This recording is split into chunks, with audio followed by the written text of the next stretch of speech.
Le tout début disons, de ma carrière d'artiste, c'était dans le champ de la composition musicale.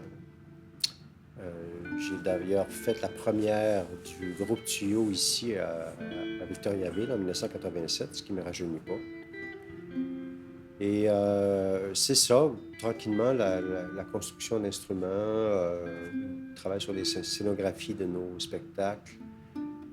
Les arts visuels ont pris de plus en plus de place, puis un jour, le saut s'est fait, vers les années 2000 à peu près, où là, il ne restait plus que les arts visuels. Ben, c'est qu'à un moment donné, disons, autour de 1995, j'ai eu une écœurantite aiguë des arts de la scène, puis je suis parti au Pérou 6 mois euh, pour vraiment me permettre de décrocher puis voir si je pourrais pas plonger dans les arts visuels. Puis quand je suis revenu, j'ai essayé de raccrocher, puis ça raccrochait pas. Donc, je me suis ramassé perdu. Je me suis dit, bon, c'est peut-être le temps de retourner à l'école pour essayer de mettre des outils théoriques sur ce que j'ai vécu. Parce que quand même, les premières 15 années de ma vie, c'était en autodidacte, là. Je suis allé à reculons, pas à peu près, parce que j'ai toujours eu une histoire d'amour-haine avec l'érudition, avec l'académie.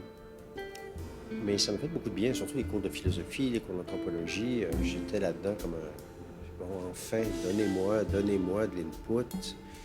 Et ayant voyagé quand même, le contact avec les autres cultures m'avait toujours nourri. Je veux dire, Tuyau, c'est né de voyages en Afrique.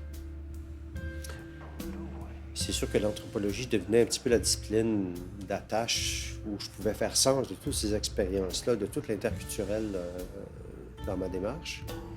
Puis aussi la notion de transcendance. Qu'est-ce que ça veut dire? Pourquoi on fait de l'art? C'est le fun, on peut faire des pièces, des pièces, des pièces. C'est juste du divertissement. On essaie juste de se remplir la tête de belles images, d'avoir des sensations intéressantes. C'est ça qu'on cherche en art. Est-ce qu'il y a d'autres choses? Et ça, curieusement, je ne pouvais pas l'avoir dans une faculté d'art. Et je trouvais que le questionnement n'était pas assez profond. Ce qu'on faisait, c'est faire un éventail des tendances, les artistes, l'histoire. Pourquoi on fait ça? Pourquoi on fait de l'art? Est-ce qu'il y a un sens? Curieusement, je trouvais dans d'autres cultures un sens beaucoup plus important parce que, bon, premièrement, mon voyage en Afrique m'a fessé dans le dash, si vous voulez.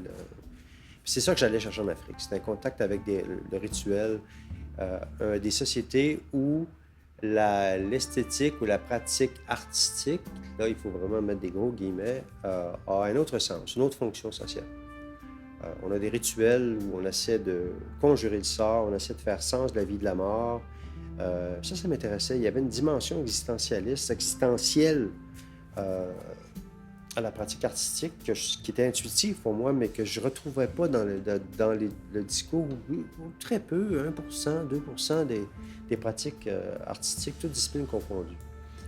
Donc, il fallait que je fasse sens, puis c'est de là qu'est né tout le travail avec les livres, de ce choc-là entre j'aime les mots, mais mon Dieu qui fixe le réel, ça se peut pas, là. C'est pour ça qu'on fait de l'art, c'est parce qu'on veut pas que le réel soit fixé, on veut faire éclater le sens, mais on veut pas le perdre en même temps. Fait que dans cette tension-là est né ce travail-là, qui exprime ça sans vouloir trop expliquer le monde ou raconter colporter un message.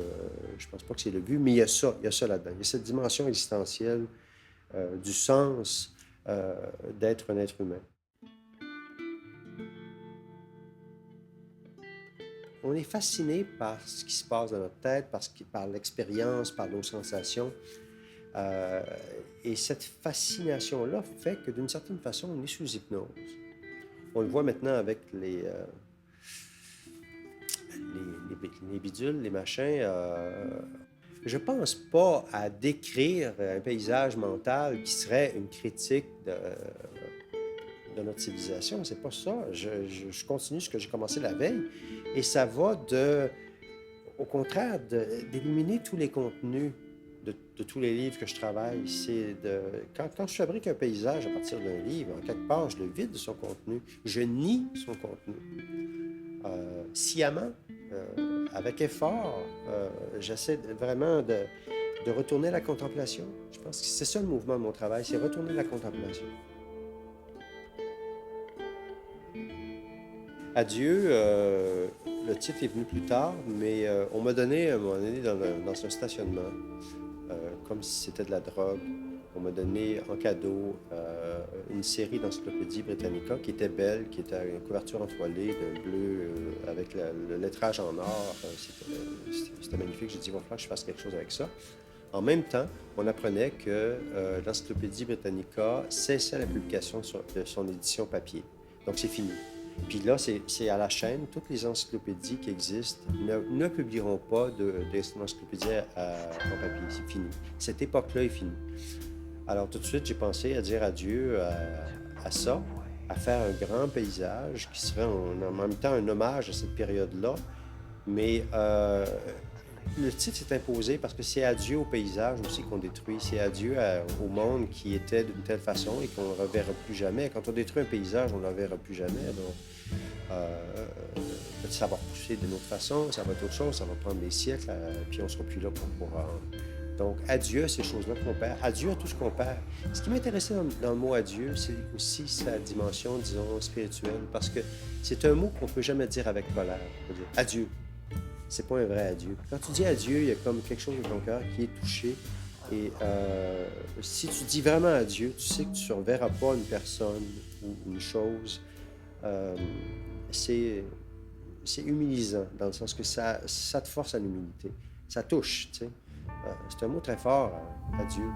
Je te reverrai plus.